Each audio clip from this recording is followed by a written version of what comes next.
Salut, c'est Seb. Alors aujourd'hui, je vais te parler d'e-commerce et puis surtout de comment trouver un produit qui se vend parce que pendant très longtemps, les vendeurs ont fait confiance à leur intuition un petit peu au hasard. Et aujourd'hui, en fait, il y a des outils qui existent et qui vont te permettre avec certitude de savoir ce qui se vend déjà et dans quel volume, à quel prix, d'étudier vraiment la concurrence et de savoir avant de te lancer sur une niche qui fait quoi, combien ça rapporte, combien ça marche et est-ce que c'est intéressant ou non d'aller te lancer sur cette niche. Alors c'est vrai qu'après tu peux en découvrir d'autres, mais le plus gros du travail quand même, c'est quand même plus sympa d'avoir déjà une base où tu sais qu'il y a déjà des gens qui dépensent de l'argent sur tel ou tel type de produit et d'avoir une idée des volumes que ça représente et puis surtout d'évaluer les forces en présence en ayant une étude de la concurrence assez fine et c'est très facile à faire aujourd'hui. Je te propose de regarder ça directement depuis l'ordinateur. Le premier des sites qui est intéressant, c'est watchcount.com, mais ça va te permettre de rechercher directement sur eBay ce qui se vend et tu vas voir que on peut sélectionner d'abord le pays, pardon. Donc là, on va prendre la France et puis on peut prendre une catégorie, par exemple. Alors on pourrait prendre, je sais pas, l'électroménager, par exemple. Et on va voir en fait toutes les meilleures ventes, toutes les meilleures enchères, les prix et puis les volumes surtout de ce qui se fait dans cette catégorie, sur ce marché-là et directement sur eBay. Ça évite de perdre des heures en fait en études parce que tu pourrais le faire à la main, mais ça va tellement plus vite et puis surtout ça va te permettre de ne pas faire d'erreur, du moins quand tu veux éventuellement sélectionner une niche parce que si tu vois déjà un produit qui se vend à plusieurs centaines voire plusieurs milliers d'exemplaires et que tu connais le prix auquel il se vend, ça te donne déjà un ordre d'idée de ce que toi tu peux faire pour te placer dessus. Alors là on a justement, tu vois, on a 2180 personnes qui suivent cette vente. Et on a en fait les ventes passées, c'est 6122 ventes qui ont été faites. Et le prix, c'est 28,99. Donc tu vois qu'on a des informations qui sont vitales. Là, c'est pas une enchère, ça doit être un préfixe. Enfin, on peut le vérifier en cliquant dessus, en allant regarder un par un. Mais déjà, on voit que voilà, si tu sélectionnes dans la catégorie, tu regardes ce qui se vend le plus. On peut évidemment trier les éléments par ce qui est populaire, mais on peut le trier également par ce qui est le plus vendu. Enfin, on peut vraiment faire des analyses assez pointues avec ça. Et tu vois qu'il y a des choses qui ne sont pas forcément de prime abord celles auxquelles tu aurais pensé d'une part, et puis surtout pas forcément le prix auquel tu envisageais peut-être de vendre. Donc du coup, ça te donne un ordre d'idée déjà de ce que fait la concurrence et tu peux te dire que ici il y a 1574 personnes qui sont intéressées encore par ce truc-là et qu'il y en a déjà 4874 qui l'ont acheté à un prix de 22,02 €, si tu veux le vendre, il faudra que tu le vendes moins cher impérativement. Et là, tu auras une chance effectivement de capter une partie de ce trafic-là.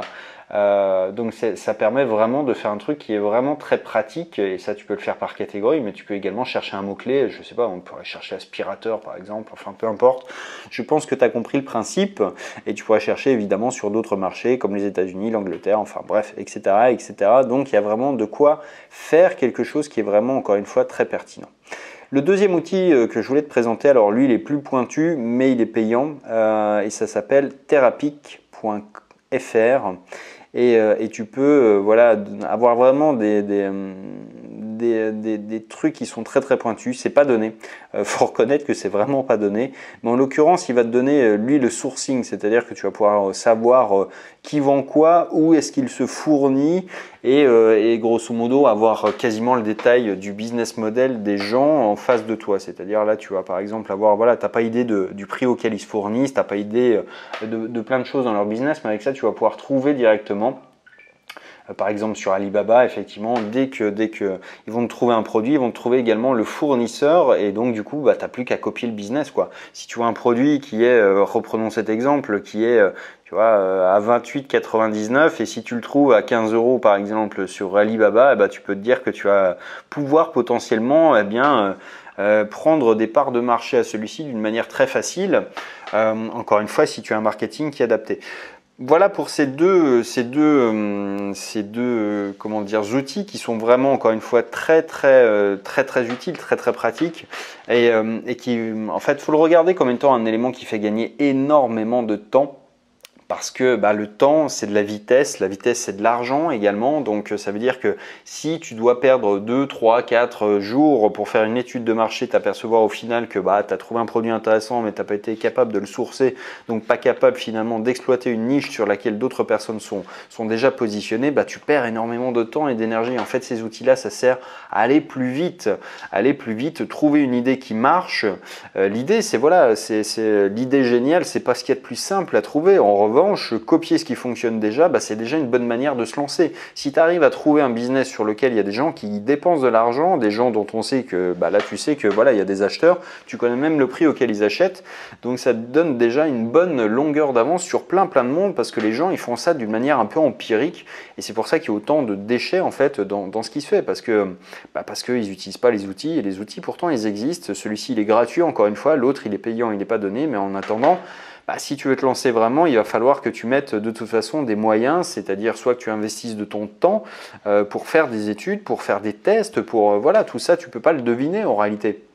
Ça t'aurait demandé peut-être des semaines, tu vois, à mettre un prix au hasard, à regarder un petit peu ce que faisait la concurrence et essayer de te positionner. Tu n'aurais pas forcément vu combien il y avait de ventes avant. Enfin il y a tout un élément, tout un contexte qui te permet de gagner beaucoup de temps et encore une fois d'aller très vite en matière de développement de business. C'est vraiment encore une fois une règle que j'aime beaucoup. Moi, c'est échouer ou réussir, mais vite.